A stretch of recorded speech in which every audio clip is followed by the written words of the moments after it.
Welcome to the session on contemporary socio-political philosophy.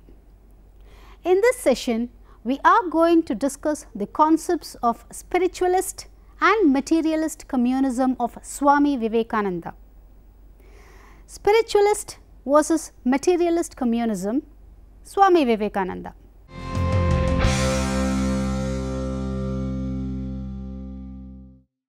The national awakening in India is preceded by a religious renaissance. Religion always played a pivotal role in the awakening of a nation. India is no exception to this. Almost all Indian reformist movements started with the religious reforms of the Hindus.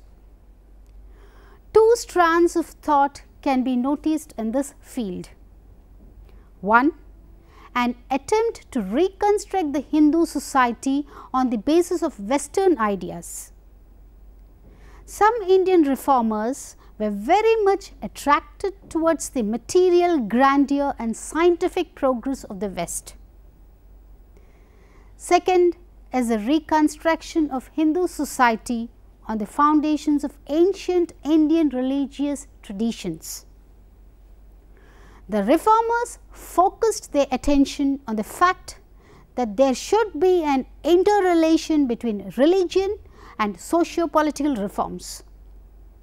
It is different from the Renaissance of the West in the sense that in the West it was mainly intellectual and incorporation of the Hellenic spirit of free intellectual inquiry rather than a revival of the conclusion of Plato or Aristotle, whereas the awakening of the Indian Renaissance manifested its genius first in religion and then in political and social level as an inevitable consequence.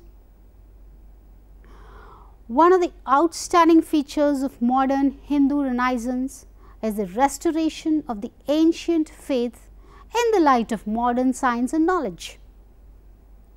The main idea was to bring the people back to the original fountain springs of their faith. It was actually a plan of action for the national, social, educational and political reconstruction of the Hindu society. There were attempts to trace and discover the germs of modern scientific concepts in the ancient Hindu scriptures. In the ancient India, knowledge was regarded as an integrated whole. There was no sharp distinction between religion, philosophy and natural sciences. Scientific concepts and their applications were scattered over religious and philosophical treatises. Many scientific concepts like conservation, transformation and dissipation of energy together with the doctrine of causation are found, though without experimental verification, in the ancient Hindu scriptures. This created a spirit of self-confidence and faith in the greatness of the ancient Indian thought. This served to awaken in their minds a keen desire for spiritual and national regeneration. The influence of the Western traditions and ideas is significant. The contemporary Indian social reformers stand for a synthesis of the spiritual values of the East and the materialistic need of the West. They fully realize that India must assimilate the materialistic achievements and scientific progress. To promote the welfare of India, it was essential that the positive sciences should be introduced in the form of Western education in the country, so that India could become politically, industrially and economically advanced. Spiritualism of Vivekananda. First one, Advaita of Shankara. The tradition of Advaita claims that Brahman, otherwise called Atman, is a sole reality, the individual self or Jiva is in its essential nature Brahman itself, and the physical world is illusory or an appearance of Brahman. It advocates the theory of Nirguna Brahman in metaphysics. This means that Brahman, which is the sole reality, is non-dual, not only in the sense that there is no second to it outside it, but also in the sense that it is free from all internal differentiations. Brahman per se is non-dual. It becomes dual because of Maya, the mysterious adjunct of Brahman. Because of Maya, the cosmic Brahman becomes cosmic and gets related to the world. Thus, while non-duality is the essential nature of Brahman, duality is adventitious to it. Jiva can attain liberation by realizing its essential nature.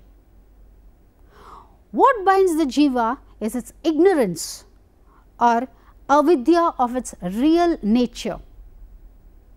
Ignorance can be removed by the knowledge or vidya produced by the Shruti text. It becomes liberated even while living. Advaita advocates the theory of liberation in life. Further, Advaita maintains that the manifestation of the world from Brahman is an illusory appearance or vivarta due to Maya.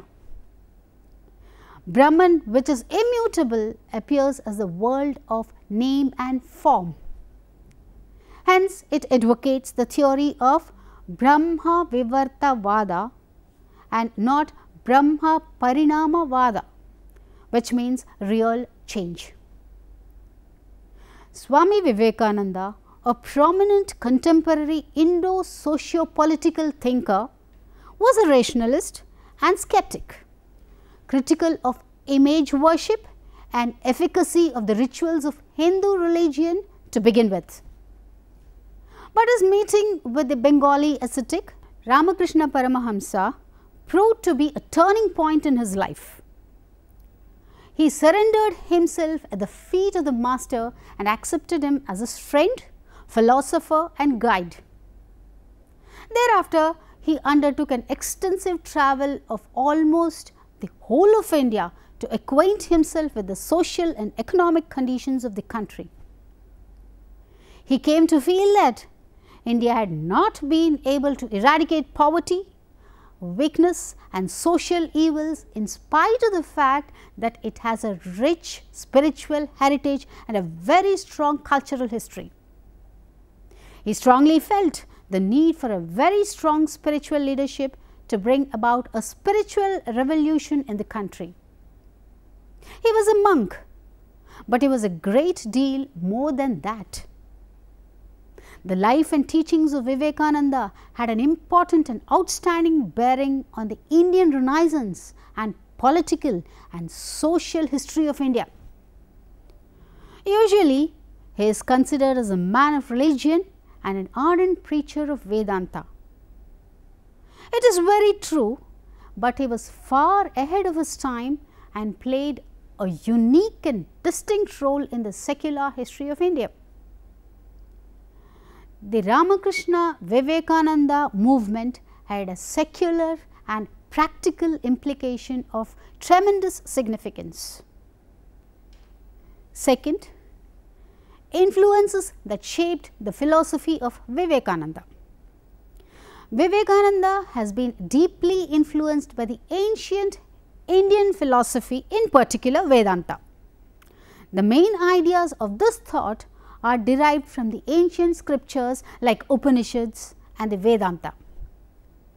The principle of the essential unity of everything or the completely monistic nature of reality, the distinction between an empirical and transcendental point of view, the doctrine of Maya, all originated from the Vedanta. He always emphasized the need for reinterpreting Vedanta in accordance with the needs of his times. He called his Vedanta practical Vedanta a practical philosophy for life.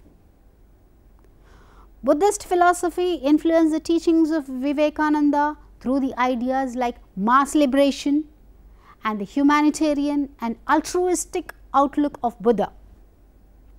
The messages of Brahma Samaj helped him to develop strong feelings against the orthodox and superstitious rites prevalent in the society. The Bhagavad Gita remained a source of constant inspiration to him, with emphasis on selfless work and the concept of bhakti. Vivekananda was deeply influenced by the teachings of Christianity, like the idea of service and the principle of love. Finally, the life and message of Saint Ramakrishna brought a spiritual transformation in his personality and mental makeup that remodeled and shaped the entire life and teachings of Vivekananda. Third one, idealism of Vivekananda.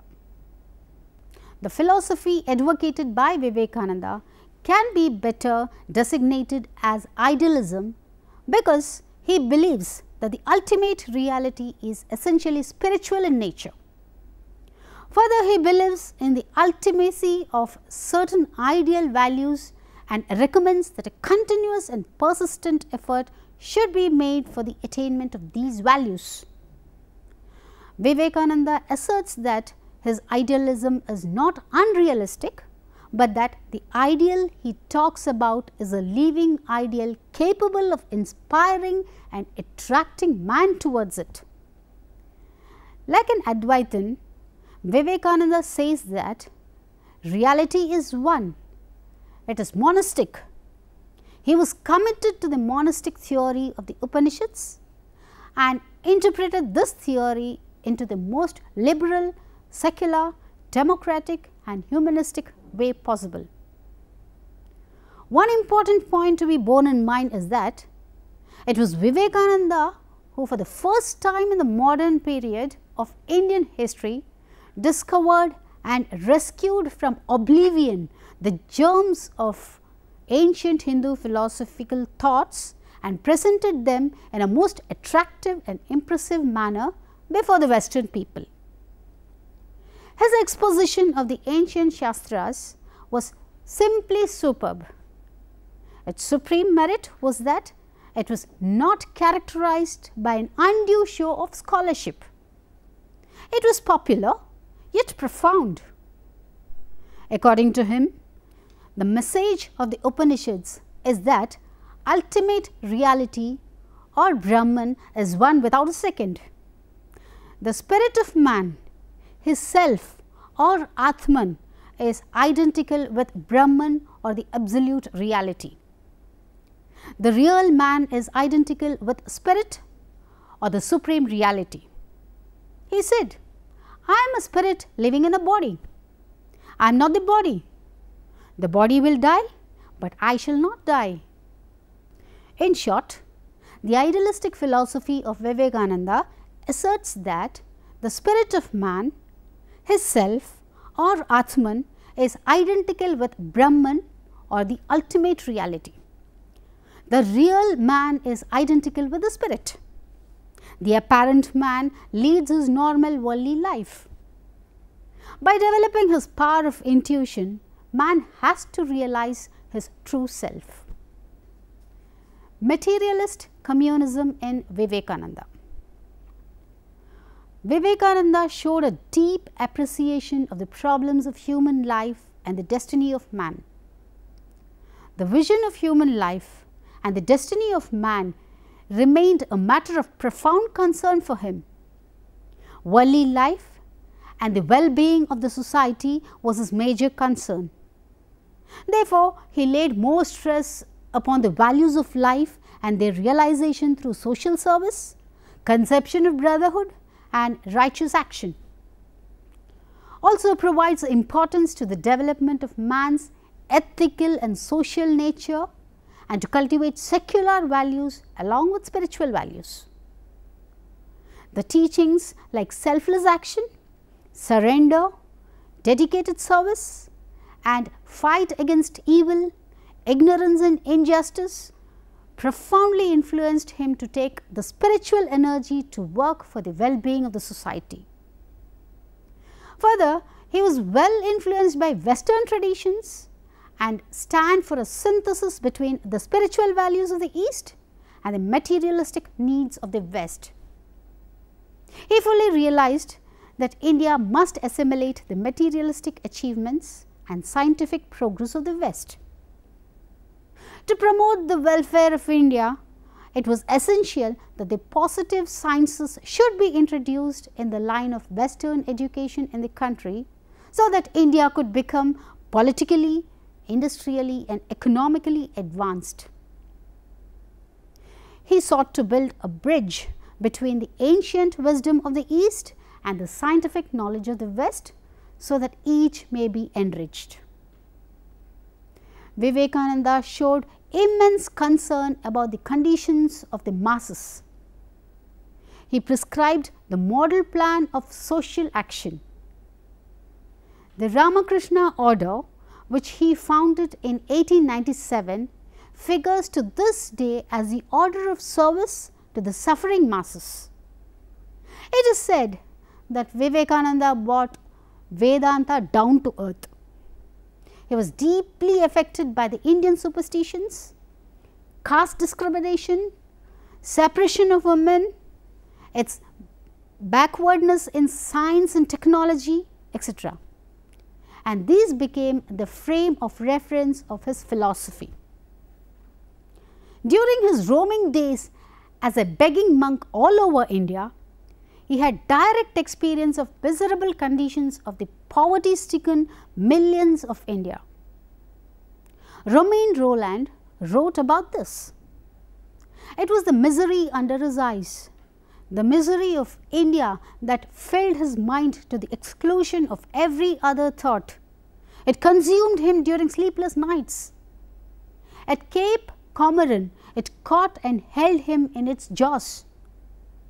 On that occasion, he abandoned body and soul to it. He dedicated his life to the unhappy masses. He wrote, "I am a socialist not because I think it is a perfect system, but half a loaf is better than no bread. Let this be tried. If there is sin in the world, it is weakness.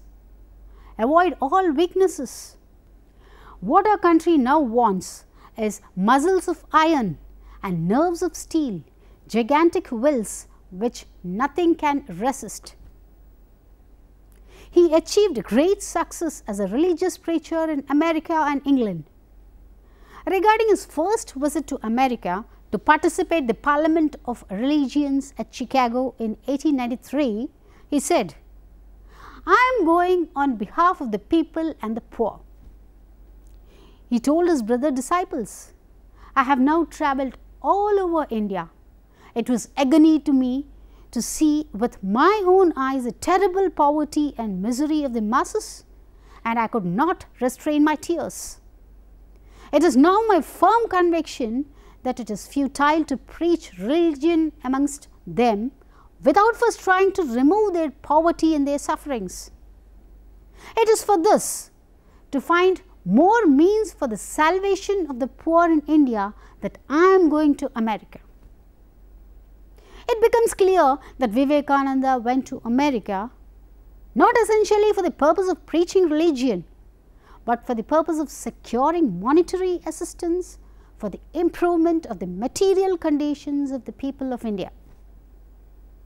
He was animated by the lofty ideal of the upliftment of the common people of India. Vivekananda's interpretation of the philosophy of Vedanta is a unique exercise of bridging divinity and rationality, religious faith and scientific attitude, the transcendental experience and practical life. He was a keen observer of the material achievements of the West, brought about mainly by science and its application. He felt that the practice of science needs spiritualization. He both admired and repudiated science. He admired it for having changed the life of the Western man by introducing the new mental traits such as organization, efficiency, disciplined work, almost flawless administration, and above all, for alleviating the suffering of the masses. At the same time, he repudiated science for being alien to the ultimate goal of man, that is the pursuit of man as a transcendentally and spiritually destined reality. For him, the material world with plurality of views, approaches and interests is a reality to be reckoned with. The message of Advaita is that the world of plurality is transient and not unreal. It cannot be taken as by itself true. From the high pedestal of idealistic philosophy, Vivekananda comes down to the terra firma of realism. He advocates in concrete terms the gospel of karma or karma yoga and insists that we must work. He does not justify other worldly outlook or retirement into isolation. Man must perform his duties in relation to society. The social order must be upheld and kept functioning. He refers to the Hindu conception of the 4 stages of life: the stage of studentship or brahmacharya, the stage of manhood or life of householder, the stage of retirement or vanaprastha, and the stage of asceticism or sannyasa. He takes the householder and ascetic as 2 contrasted types and attaches utmost importance to the role of the householder, the citizen and active member of the socio-political order. He says, the householder is the basis of the whole society. He is the principal earner. The poor, the weak, children and women do not work. All live upon the householder.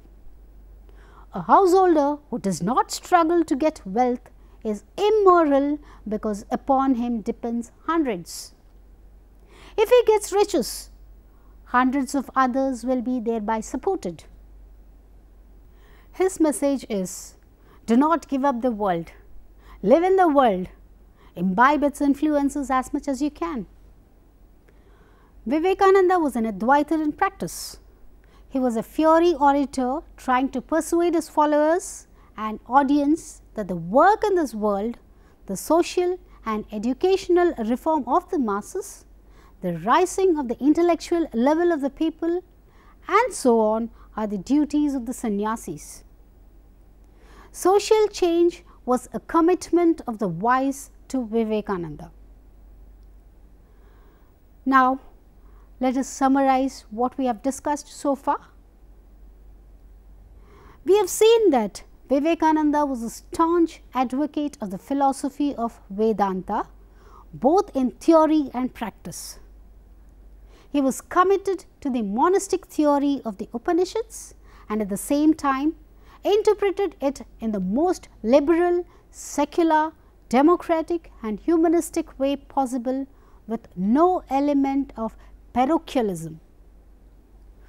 Throughout his speeches and writings, he preached that the truth is one which is absolute and eternal.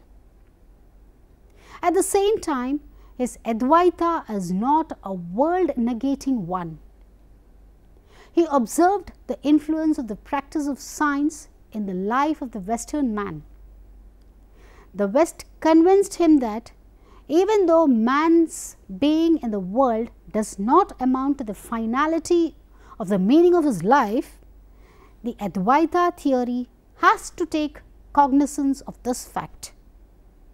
In other words, Vivekananda was consistently inspired by the synthetic view of things. He came to the conclusion that Advaita philosophy has to have a praxis value, a dimension in the actual life of the people. We have discussed that according to him, Advaita has to educate people's attitude towards the day-to-day world and their existence in it. Before we go to the next session, please try to work out the given assignments. First one, discuss the humanistic outlook of contemporary Indian thinkers. Second, account for the Prasthanantrayas. Third, what is practical Vedanta? Explain. Fourth, examine the 4 stages of life in Hinduism. Fifth, account for the Ramakrishna order of social service. Now, I can suggest some books for your further studies. Swami Vivekananda, Patriot and Prophet, written by Datta B.N., published by Kolkata Navbharat Publishers, 1954. Second, Swami Vivekananda and the Indian Renaissance, written by T. M. P. Mahadevan, published by Sri Ramakrishna Mission Vidyalaya Teachers College, Coimbatore, 1965. Third, complete works of Swami Vivekananda, volume 1 to 6, published by Advaita Ashram, Kolkata, 1984. Fourth, the life of Vivekananda and the Universal Gospel, written by Romain Rolland, published by Advaita Ashram, Kolkata, 1965. Fifth, the Hindu Nationalist Movement in India, written by Christopher Jefferlot, published by Columbia University Press, New York, 1993. Thank you for watching this session. See you next time. Until then, bye.